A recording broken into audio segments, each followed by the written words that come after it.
Chers collègues, mesdames, messieurs, avant de débuter notre réunion, j'aimerais prendre quelques instants pour célébrer avec vous le 80e anniversaire du droit de vote des femmes en France, puisque c'est le 29 avril 1945 que les Françaises ont pu, pour la première fois, exercer leur droit de vote obtenu en 1944 lors d'élections municipales historiques. Et je salue la Bourguignonne, bien que ce ne soit pas dans notre département. J'ai entendu ce matin qu'il y avait, à l'issue de cette élection, un conseil municipal qui a été uniquement féminin, en Côte d'Or. Prenez-en de la graine. Et quelle salle, non, je suis pour la parité. Et quelle salle plus appropriée pour le faire que notre salle Olympe de Gouges, femme révolutionnaire, qui fut l'une des pionnières de la revendication du droit de vote pour les femmes. Si l'obtention et l'exercice du droit de vote des femmes ont constitué des étapes décisives de l'égalité femmes-hommes dans notre pays, on mesure combien le chemin à parcourir pour obtenir l'égalité réelle reste encore long et semé d'embûches. Ce qui, en quelque sorte, nous amène à notre sujet du jour, celui de la place des femmes dans les sciences. Nous recevons cet après-midi des membres de l'équipe de la chaire UNESCO Femmes et Sciences de l'Université Paris-Dauphine PSL, créée en 2019 et entrée dans le réseau des chaires de l'UNESCO fin 2020. Elle a vocation à développer et diffuser des travaux, recherches et réflexions pluridisciplinaires au niveau national et international sur les filles, les jeunes filles et les femmes au sein des matières, études et métiers scientifiques, en se concentrant notamment sur les déterminants de la moindre représentation des femmes dans les parcours et carrières scientifiques, le rôle des différents facteurs dans l'entourage qui influencent une différenciation dans les parcours entre les filles et les garçons, les femmes et les hommes, et contribuent au renforcement des stéréotypes de genre,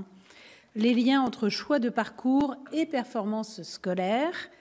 le rôle des facteurs socioculturels et la pertinence des politiques publiques conduites ou préconisées grâce à la conduite de comparaisons internationales, l'impact d'une science qui ne prend en compte ni le sexe ni le genre dans la conception d'études, l'impact de l'absence ou de la sous-représentation des femmes dans les secteurs scientifiques sur la qualité des recherches et les directions prises. Tous ces sujets nous intéressent grandement dans le cadre des travaux de la délégation entamés mi-février qui visent à identifier les leviers d'action permettant de donner aux filles et aux femmes toute leur place dans les parcours et carrières scientifiques alors qu'elles ne représentent encore qu'un tiers des chercheurs scientifiques et un quart des ingénieurs en France.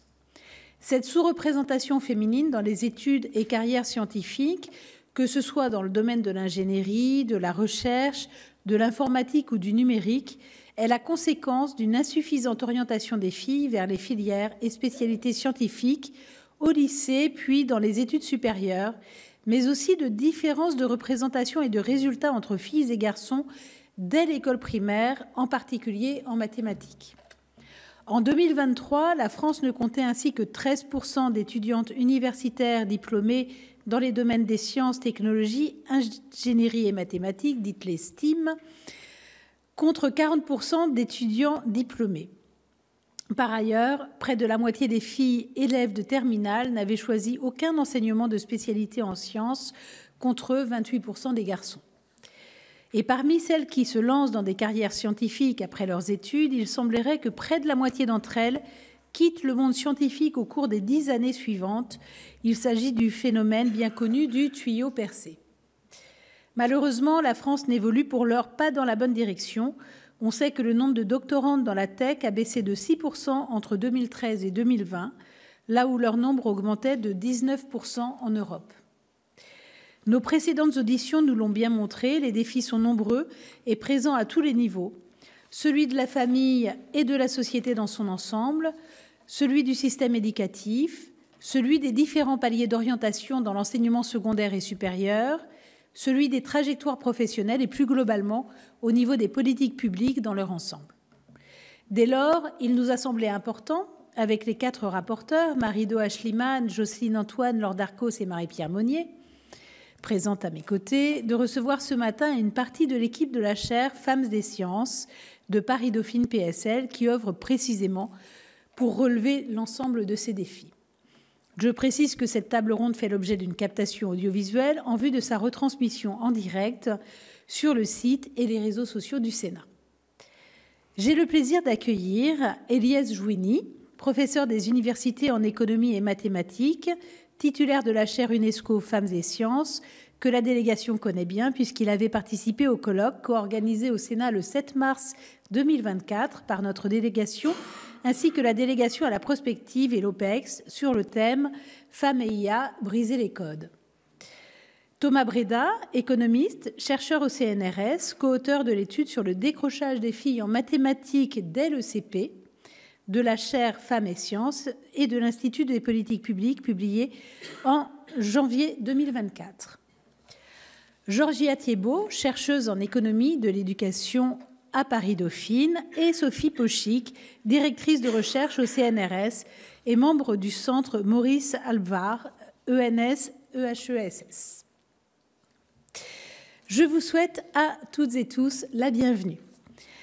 Avant de vous laisser la parole, j'aimerais soumettre à votre appréciation quelques points déjà évoqués devant notre délégation par nos précédents interlocuteurs. Tout d'abord, la question de la pertinence des quotas pour accélérer la mixité dans les études scientifiques, que ce soit au moment des concours d'entrée dans les écoles d'ingénieurs et les écoles normales supérieures ou en amont pour l'intégration dans les classes préparatoires ou en sortie de bac. Également, la mise en place de bourses ou d'allocations spécifiques pour encourager les jeunes femmes à s'engager dans des parcours scientifiques, comme l'ENS a pu nous en parler. Enfin, l'importance d'une réelle politique de lutte contre les violences sexistes et sexuelles dans les études et carrières scientifiques.